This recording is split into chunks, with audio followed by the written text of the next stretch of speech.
Olá, pessoal da terceira fase. Vamos dar continuidade às nossas aulas de língua portuguesa. A prova vai explicar o conteúdo e aí, logo em seguida, vocês vão responder algumas questões que estão nas páginas 36 e 37. Vocês têm até sexta-feira para fazer a devolutiva dessas atividades, tá certo? Antes de dar início, vamos ler aqui essa frase. Estudar é fortalecer as asas para voar. Vinícius Niceas. Estudar é abrir portas para novas oportunidades, gente. Estudar é alçar voos ainda maiores. Estudar é abrir a porta para o conhecimento, tá? Hoje nós vamos dar início ao conteúdo figuras de linguagem. Mas afinal, o que são figuras de linguagem? Figuras de linguagem são recursos usados para realçar a mensagem, dar ênfase ao que quer expressar. Gente, as figuras de linguagem dão ao texto um significado que vai além do sentido real, tá? Permitem mais de um significado, de um sentido, tá? A gente usa as figuras de linguagem para poder dar mais expressividade à mensagem, ao que a gente quer dizer, tá? Para poder dar mais ênfase. Dentre as figuras de linguagem, nós temos a hipérbole. Nós usamos a hipérbole no nosso cotidiano. Vocês usam e nem sabem que é hipérbole. Vejamos aqui, vejam só. Hipérbole consiste no exagero de uma ideia. É quando você exagera no que você quer dizer. Por exemplo, ela chorou rios de lágrimas. Quando eu digo que alguém chorou rios de lágrimas, eu estou exagerando. Ninguém chora rios de lágrimas. É para dar mais ênfase ao que eu quero dizer. Aí eu exagero, aí eu faço esse exagero, tá? Estou morrendo de sede. Aqui é outro exemplo de hipérbole. Eu estou exagerando, eu não estou morrendo no sentido real de sede. É para dar mais ênfase, mais expressividade ao que eu quero falar. Então, eu exagero, tá? Há séculos que te espero. É outro exagero. É outro exemplo de hipérbole. Quando eu digo há séculos que te espero, eu não estou esperando há séculos, né, gente? É para dizer que eu espero há muito tempo. Aí eu vou e faço uso desse exagero, que é chamado de hipérbole, tá? Nós usamos várias hipérboles no nosso dia a dia. Toda vez que você usar uma expressão que você exagerar, você vai lembrar dessa figura de linguagem chamada hipérbole, tá certo? Eufemismo. Eufemismo já é outra figura de linguagem, que consiste, gente, no emprego de palavras ou expressões suaves no lugar de expressões rudes, grosseiras, desagradáveis. A gente usa eufemismos quando a gente suaviza algo que poderia ser dito de uma forma desagradável, tá? Por exemplo, quando eu digo assim, fulano foi para o céu, eu quero dizer que ele morreu, mas eu vou e suavizo a maneira de falar. Eu digo, fulano foi para o céu, em vez de dizer que ele morreu. Em vez de dizer que alguém é preguiçoso, né, que é uma forma grosseira de falar, eu chegar e digo assim, você é preguiçoso. Aí eu vou e digo, você não é dado ao trabalho. Aí eu estou suavizando a maneira de falar, em vez de dizer que ele é preguiçoso. Tá? Então, eufemismos são essa forma de suavizar algo que eu poderia dizer de uma forma grosseira. Aí eu suavizo a maneira de falar. Então, quando eu faço isso, eu estou usando eufemismos, tá certo? Comparação, o nome já diz, comparação, é comparar algo, tá? Alguma coisa. É uma comparação entre algo, tá, gente? A comparação faz uso dos conectivos, como, por exemplo, ele é forte como um leão. Eu estou comparando a força dele à de um leão. E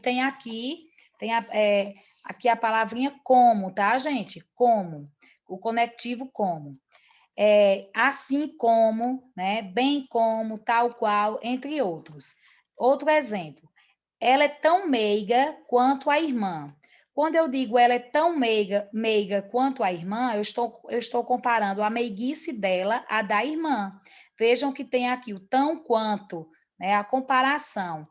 A família está reunida que nem na noite de Natal. eu estou comparando a reunião da família naquele momento, a mesma forma como ela se reúne na noite de Natal. Aqui também uma comparação. Aquela menina parece uma princesa. Eu comparei a menina a uma princesa, tá, gente? Agora vamos para outra figura de linguagem chamada metáfora. A metáfora, assim como a comparação, fazem comparações, tá? A metáfora também é uma comparação, só que de uma forma subentendida, sem o uso dos conectivos, tá certo? Na metáfora, eu já sou direta na maneira de comparar, tá? Eu não uso como, que nem, tal qual, assim como, eu já vou direto na comparação. Minha boca é um túmulo, tá? Eu estou comparando no caso, guardar segredo, eu quero dizer que eu vou guardar segredo. Então, minha boca é um túmulo. Essa aqui, se eu tivesse dito assim, minha boca é que nem um túmulo, aí seria uma comparação. Minha boca é um túmulo é uma comparação também, só que subentendida. A esse tipo de comparação nós chamamos de metáfora, tá? Seus olhos são luzes brilhantes. Eu estou comparando o brilho dos olhos dessa pessoa a de luzes brilhantes. Há uma comparação subentendida, tá? Aqui também é outro exemplo de metáfora. Se eu tivesse dito, seus olhos são como luzes brilhantes, já seria uma comparação. Essa rua é um verdadeiro deserto. Ó, gente, eu comparei a rua sem movimento a um deserto. Então, quando eu digo essa rua é um verdadeiro deserto, é uma metáfora. Se eu tivesse dito que essa rua é como um verdadeiro deserto, seria uma comparação. Mas, de qualquer forma, eu estou comparando, há uma comparação aqui subentendida, que no caso é uma metáfora, e em que eu estou comparando a movimentação da rua, que a rua não é movimentada, está um verdade, está comparado a um deserto que não tem movimento nenhum também, tá certo? Metáfora é uma comparação sem o termo comparativo, sem aqueles termos como, que nem, tal qual, sem aqueles termos, tá? A menina é um doce. Veja, eu comparei a doçura da menina, né, a meiguice, a um doce, tá? Só que eu fui direto. A menina é um doce, é uma metáfora. Se eu tivesse dito, a menina é como um doce, seria uma comparação. Amor é fogo que arde sem se ver. Quando eu digo que amor é fogo que arde sem se ver, eu estou comparando o amor ao fogo que arde sem se ver.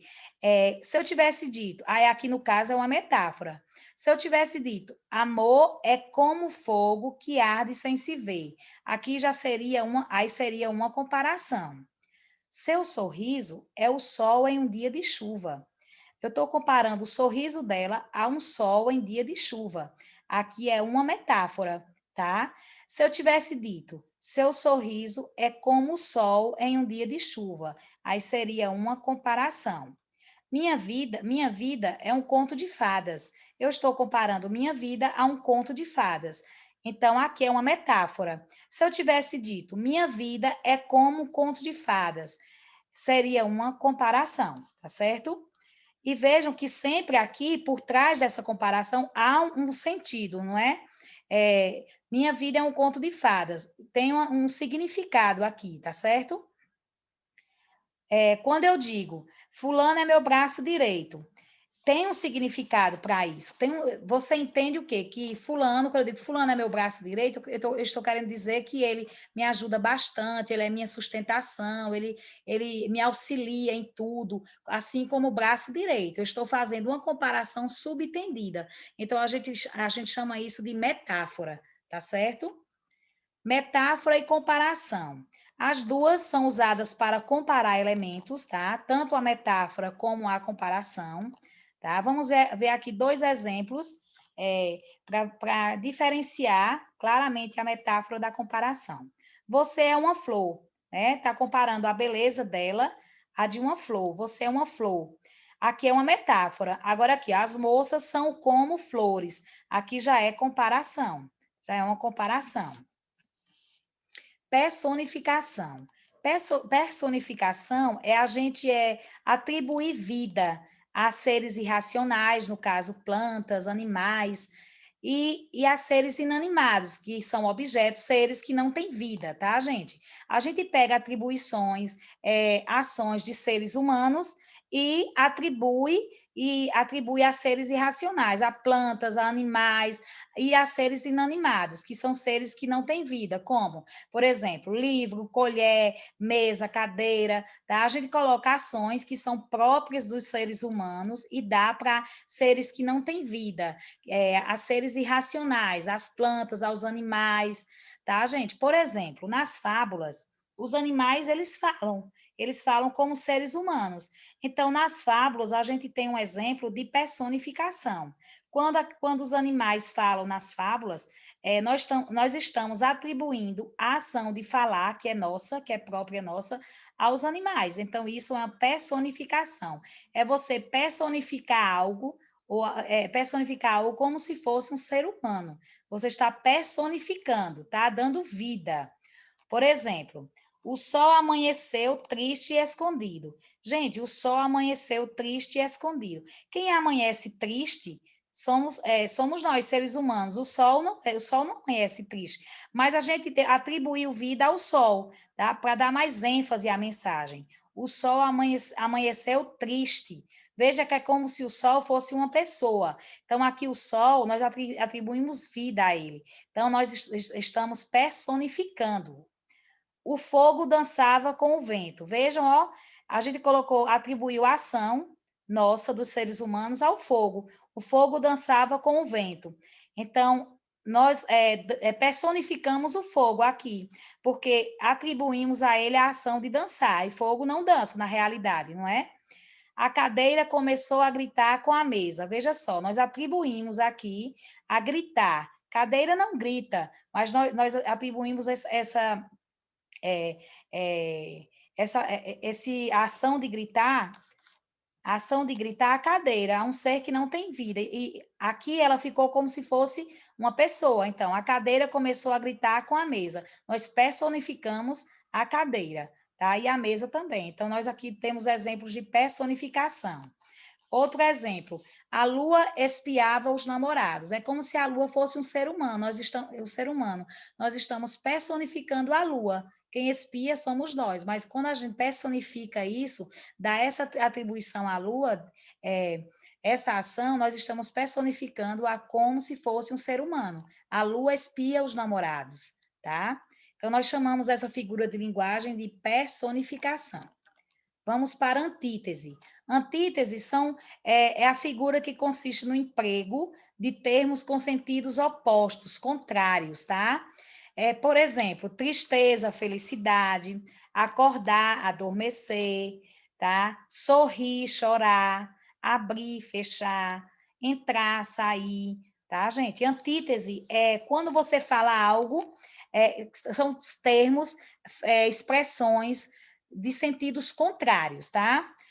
Quando a gente usa nas conversas, quando a gente usa, e a antítese ela é usada muito em textos literários, em poemas, músicas, tá? Enfim, é um emprego de termos com sentidos contrários. Agora vocês vão pegar aí no livro, tá, gente? No livro, na página 36, tá certo? Aqui nós temos uma música de Cazuza, Exagerado, tá? E aí nós vamos procurar aqui na letra da música 4 versos que apresentam hipérbole. Vamos relembrar o que é hipérbole? A figura de linguagem hipérbole consiste no exagero, tá? Então vamos procurar aqui versos que ele usa exagerando na maneira de falar, de dizer, tá certo? Vamos lá. Amor da minha vida, daqui até a eternidade. Somos destinos foram traçados na maternidade. Nossos destinos foram traçados na maternidade. Paixão cruel desenfreada. Te trago 1000 rosas roubadas. Olha só um exemplo. Te trago 1000 rosas roubadas. Gente,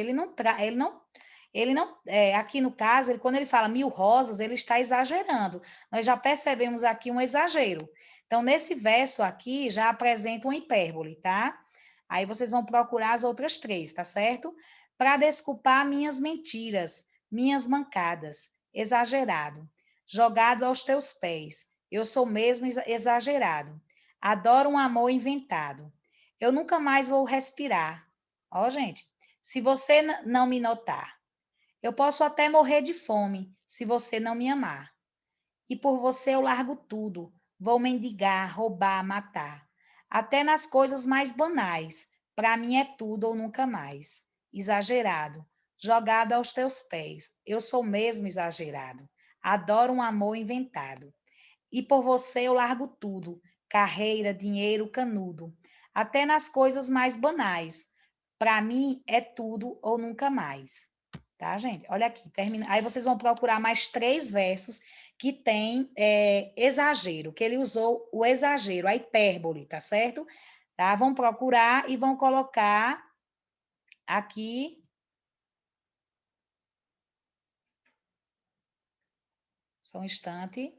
Vão colocar aqui, ó, logo aqui abaixo, tá certo? Nesse espaço aqui, vocês vão colocar os 4 versos, as 4 linhas que apresentam hipérbole, exagero. Vamos para a questão 12, da página 37. Agora, nós vamos identificar aqui nas frases, nos trechos, ó, diga se os trechos abaixo apresentam eufemismo, hipérbole ou personificação. Vamos só relembrar. Eufemismo é a maneira da gente, a maneira da gente suavizar algo que a gente poderia falar grosseiramente, tá certo? Hipérbole quando a gente faz uso de exagero, é o exagero, tá? Personificação é quando a gente personifica um ser irracional ou inanimado, que não tem vida, como se fosse uma pessoa. É a gente personificar, por exemplo, a casa como se fosse uma pessoa, o livro, uma colher, as plantas, os animais, tá certo? Então vamos para a letra A. Sua tristeza era tanta que de seus olhos escorriam 2 cachoeiras de lágrimas. Gente, vejam só, duas cachoeiras de lágrimas. Nossa, quanto exagero! Então, qual é aqui eufemismo, hipérbole ou personificação? Letra B. A terra, quando é agredida, revolta-se contra o homem. Gente, revolta-se é como se a terra fosse uma pessoa, não é? Revolta-se contra o homem. Qual é a figura de linguagem que personifica, tá? Que dá vida a seres inanimados, que não têm vida? É eufemismo, hipérbole ou personificação? Letra C. A sua traição partiu meu coração em 1000 pedaços. Ó, gente, será? Isso acontece na realidade, no sentido real das palavras, em 1000 pedaços. Aqui está tendo o quê? Aqui. Vocês vão dizer qual é a figura de linguagem presente nesse trecho. É eufemismo? É hipérbole? É personificação? Letra D. Diante do juiz, o acusado não disse a verdade. Gente, se ele não disse a verdade, aqui eu poderia dizer que ele o quê? Que ele é o quê? Mas em vez de dizer grosseiramente, eu usei uma forma mais suave de falar. Então, qual é a figura de linguagem que faz isso, dessas três? Qual é? Eufemismo, hipérbole ou personificação? Aí vocês vão responder, tá certo? Vamos para a 13. Crie metáforas nas quais os elementos abaixo estejam relacionados, conforme o exemplo. Vamos ver o exemplo para que vocês possam criar os outros, tá certo? Maria e neve. Maria é branca como a neve. Maria é branca como a neve, tá? Aqui nós temos uma comparação. Na verdade, nós temos aqui uma comparação, tá? Aqui está pedindo para criar metáforas. Então, eu vou dar um exemplo aqui. Por exemplo, meu sangue é fogo. Não, desculpa, gente. Eu acho que eles erraram na questão aí no livro. Aqui, na verdade, é para criar comparações, tá? Crie comparações nas quais os elementos abaixo estejam relacionados. Vejam que aqui nós temos no exemplo um exemplo de comparação. Então, vocês vão criar comparações, tá certo? Por exemplo, Maria e neve. Ficou, Maria é branca como a neve. Sangue e fogo. Como é que a gente vai fazer essa comparação? Meu sangue ferve como fogo, por exemplo. Tá? Então, eu fiz uma comparação. Meu sangue ferve como fogo. Qual é a comparação que você pode fazer entre a cidade e o inferno? Então, é fácil, ó. Cidade, essa cidade, aí vai lá, com o inferno. Classe e hospício. Vai comparar a classe a um hospício. Como é que vai fazer essa comparação? Vai comparar a pizza à borracha, tá? Vocês vão escrever uma frase em que vai fazer essa comparação da pizza com a borracha, da cidade com o inferno, da classe com o hospício, enfim. Criem comparações, tá certo? Usando os dois termos de cada questão. Então, gente, nossa aula termina aqui. Façam e mandem a foto da atividade realizada no livro, tá certo? Vocês têm até sexta-feira para isso, tá bom? Um grande abraço e até a nossa próxima aula.